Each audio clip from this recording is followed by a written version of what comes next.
What's up, Athena fam? My name is Jay Yokeel, Facility Advisor for Athena Ag. I have 14 years of cannabis cultivation experience and manage 40 strain-specific zones, over 20,000 square feet of canopy. I also study environmental science and plant biology at Ohio University. In this 5-video series, we will go over the art of fine-tuning your irrigation strategy to influence plant growth, maximize yield, and optimize quality. We'll show you how to leverage technology and data to make informed decisions about when and how much to irrigate. The key to achieving optimal plant growth depends on making precise adjustments to both the environment and the root zone. Once all environmental factors are properly managed, implementing a proper irrigation strategy can elevate your garden to the next level. I cannot stress this enough. Running a high substrate EC may burn your plants when all environmental factors are not within the correct ranges. Make sure to reference our environmentals chart to make sure your environment is completely dialed in before attempting to run an elevated EC in the substrate.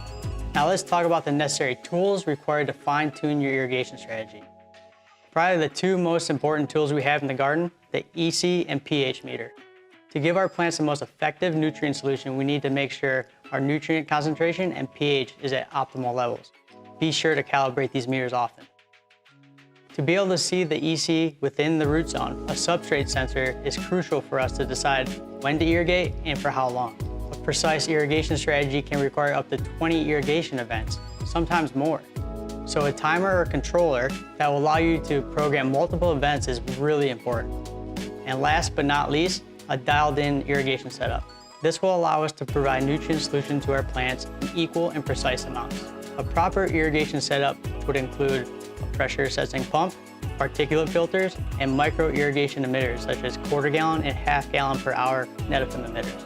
I won't go into too much detail about irrigation setup on this video, but if you're looking to get a professional irrigation setup designed for your facility, check out Temider Designs. They can help take the guesswork out of irrigation design and make installation more efficient by creating fertigation and irrigation plan sets and rendering.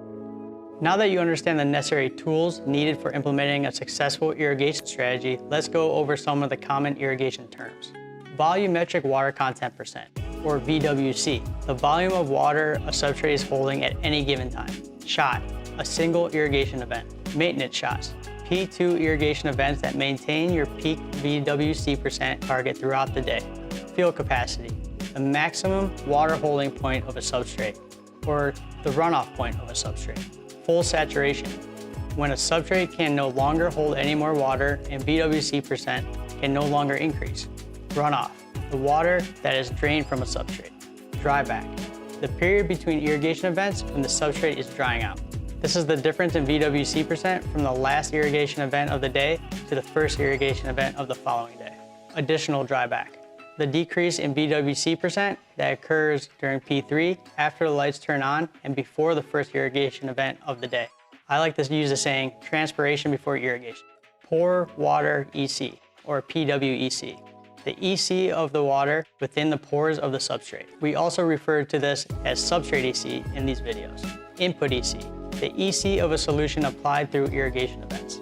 Peak VWC percent target, the VWC percent established by the last P1 event and maintained through the day by P2 phase. EC stacking, the strategy of limiting runoff and or increasing dryback to increase substrate EC. Now let's talk about your substrate.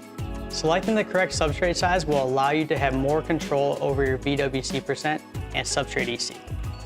Think of a 1-gallon pot as a Ferrari and a 5-gallon pot as a semi-truck. The Ferrari is much more agile compared to the semi-truck, making it easier to change directions and weave through traffic to our desired destination more quickly. The same concept applies to controlling our substrate EC and VWC percent. The smaller the substrate size, the faster our dryback will be, making it easier to adjust water content and substrate EC with strategic irrigation events. The type of substrate size we use needs to be predictable and consistent.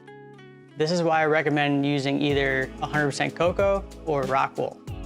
Both substrates consist of a single texture throughout and do not contain any aeration materials such as perlite that could give us false readings when using our substrate sensors. In my opinion, 2-gallon cocoa pots or 6x6 rock wool cubes are the most ideal substrates for a precise irrigation strategy. Both substrates have predictable drybacks and are easily manipulated with irrigation events. Thank you for joining me in this video. We covered the essential tools and terms of precision irrigation. setting the foundation for optimizing plant growth. Understanding these basics is vital for a successful irrigation strategy, but we have just scratched the surface of precision irrigation. In our next video, we'll dive into crop steering and irrigation events. We'll explore how we can control and fine-tune plant growth, ensuring that every drop of water counts and every crop thrives to its fullest potential. So if you're ready to take your precision irrigation game to the next level and maximize the potential of your garden, make sure to watch the next video. Don't forget to subscribe, hit the notification bell, and stay connected with us as we continue to discover how to create a precision irrigation strategy.